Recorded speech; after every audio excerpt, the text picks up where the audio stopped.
Question number 6. Evaluate by using Stokes theorem, integration of f bar dr bar. F bar is given and C is a boundary of surface x square plus y square is equal to 1 minus z. आपको condition दिया तो Stokes theorem use करना है। Stokes theorem का formula देखो क्या है, n bar dot del cross f bar. तो सबसे पहले हम लोग वही फाइंड आउट करेंगे यहाँ पे। So f bar is here, f bar is equal to yi plus zj plus xk।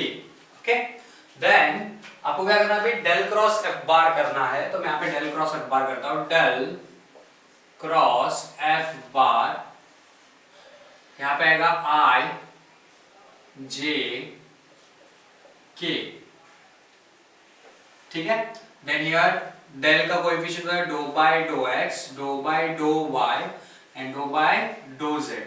And यहाँ पे f बार का कोएफिशिएंट, यहाँ पे i का coefficient y, then z, then x। हो गया। देन इसको आपको सॉल्व करना है। तो del cross f bar is equal to i bracket, i का कॉलम स्किप करो, रो स्किप करो, डिटरमिनेंट सॉल्व करो। तो do by do y of do x, do by do y of x minus do by do z of z minus j, j के लिए क्या करो आप लोग, j का कॉलम स्किप करो। तो do by do x of x, do by do x of x minus do by do z of y and last k plus k bracket, k के लिए कॉलम स्किप करो, do by do x of z, do by do x of z minus do by do y of y, ठीक है। तो इसमें अभी zero क्या क्या होता है देखते हैं। सो हियर मैं y से डिफरेंशिएट कर रहा हूं, लेकिन यहाँ पे x है, y एब्सेंट है, तो ये हो गया जीरो।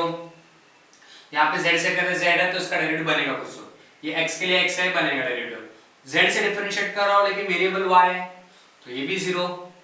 x से डिफरेंशिएट कर रहा हूं और वेरिएबल z है, ये जीरो, और y के लिए y का डिफरेंशिएबल है, तो ये आंसर होगा कुछ तो। Del cross f bar is equal to i bracket, इसका आंसर जीरो हो गया, माइनस z का डेरिवेटिव 1 माइनस j, x का derivative 1 minus 0 plus k, z का डेरिवेटिव 0 हो गया with respect to x, minus y का डेरिवेटिव 1 हो गया। सो आपको क्या मिल गया, del cross f bar minus i minus 1i then minus 1j minus j and minus 1k। Okay, सो ये हो गया डेल क्रॉस f बार का आंसर आपको मिल गया। उसके बाद आप लोग क्या करोगे, n bar dot del cross f bar. तो n बार का वैल्यू क्या लेते हैं हम लोग, k कैप डॉट, इसका आंसर कितना मिला आपको ब्रैकेट में, minus i minus j minus k।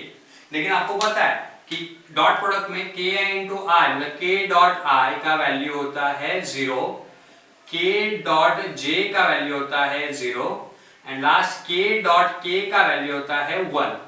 Okay, सो यहाँ पे k dot i 0, k dot j 0, k dot k क्या आएगा, k डॉट k 1, लेकिन यहाँ पे नेगेटिव है ना, तो माइनस k डॉट k, बाकी तो 0 हो जाएगा। तो क्या आएगा, k डॉट k 1 होता तो बच गया माइनस 1। तो ये किसका आंसर हो गया, n bar dot del cross f bar का वैल्यू मिल गया आपको। तो ये माइनस 1 हो गया। अगर कांस्टेंट नंबर आता है तो आपको डायरेक्टली आंसर मिलेगा। यहाँ पे देखते हैं, चलो अभी सबसे पहले आपको स्ट्रिप कंसीडरेशन वगैरह लेना पड़ेगा। तो कंडीशन क्या दिया है, यहाँ पे एक कंडीशन दिया है, क्या है कंडीशन, वो x square plus y square is equal to 1 minus z। अभी ये जो इक्वेशन आपको दिया है, इसमें ds मतलब dx dy xy प्लेन होता है, z प्लेन नहीं होता है। तो हम लोग z प्लेन को डायरेक्टली लेते हैं 0, क्या करते हैं 0, मतलब z का वैल्यू लेते हैं 0। तो आपको इक्वेशन क्या मिला एक्चुअल में, x square plus y square is equal to 1।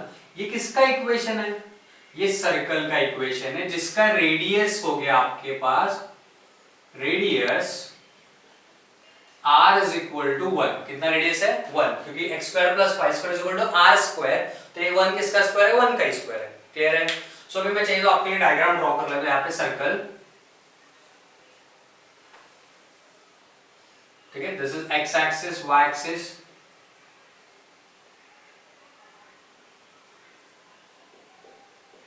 Radius 1 है, आपको ये पूरा सिलेक्ट करना है, लेकिन आप स्ट्रिप वगैरह कंसीडर मत करो, आपको क्या करना है, ये पूरा रीजन जो है उसको आपको उसका फाइंड आउट करना है। तो अगर आप ठीक से देखोगे स्ट्रोक थ्योरम क्या है, देखो जरा, stroke theorem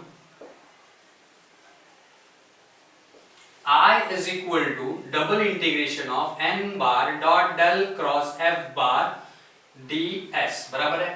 So I is equal to double integration of n bar dot del cross f bar का वैल्यू कितना मिला आपको, यहाँ पे क्या मिला है, -1, एंड ds क्या होता है, dx dy, और हम लोग को पता है कि integration of double integration of dx dy, और ये भी रहेगा तो भी चलेगा, dx dy क्या होता है, एरिया, इट्स अ एरिया, यहाँ पे 1 dx dy, तो ये -1 है, माइनस को बाहर ले तो 1 ही बचेगा ना, तो इसका आंसर क्या होगा, I is equal to -1 constant 1 dx dy क्या हो गया, एरिया, किसका एरिया होगा, अब ये क्या है, सर्कल है ना, तो area of circle with radius 1 है। तो एरिया ऑफ सर्कल का फॉर्मूला पता है आपको, एरिया ऑफ सर्कल का, area of circle is equal to what, pi r square, ये फॉर्मूला है। तो r का वैल्यू कितना 1 है, तो आप लोग फाइनल आंसर क्या लिखोगे, I is equal to -1 into pi r square, r का वैल्यू कितना है 1 स्क्वायर हो गया, तो फाइनल आंसर का 1 का स्क्वायर 1 ही होता है, तो I is equal to -pi, this is your final answer. आप इसको है ना स्ट्रिप कंसीडर करके कर सकते हो, फॉर एग्जांपल एक्स वाई, लेकिन एक्स स्ट्रिप वाई स्ट्रिप से बहुत डिफिकल्ट होगा। कुछ लोग क्या करेंगे, आर स्ट्रिप लेंगे, आर मतलब यहाँ पे सर्कल रहेगा तो हम लोग इसमें कन्वर्ट करेंगे पोलर फॉर्म में, उससे करोगे तो आपको लेकिन बहुत कैलकुलेशन करना पड़ेगा, आंसर यही मिलेगा। तो दिस इज अ शॉर्टकट, अगर कांस्टेंट्स आता है स्ट्रोक थ्योरम में, कांस्टेंट को सीधा बाहर लो, कोई भी नंबर रहेगा बाहर लो, 1 dx dy होगा एरिया, तो जो लैमिना उसका एरिया, लेकिन उसका एरिया का फॉर्मूला पता होना चाहिए, सर्कल का एरिया का फॉर्मूला पता है तो आप डायरेक्ट ले सकते हो। अगर कोई दूसरा लैमिना है जिसका एरिया का फॉर्मूला नोन है, आपको पता है, तो ही हम लोग यूज कर सकते हैं। अगर वो एरिया पता ही नहीं फॉर्मूला हो तो हम लोग वो यूज नहीं कर सकते, तो आपको कैलकुलेट करना पड़ेगा प्रॉपर इंटीग्रेशन कर। क्लियर है, चलो लिख लो।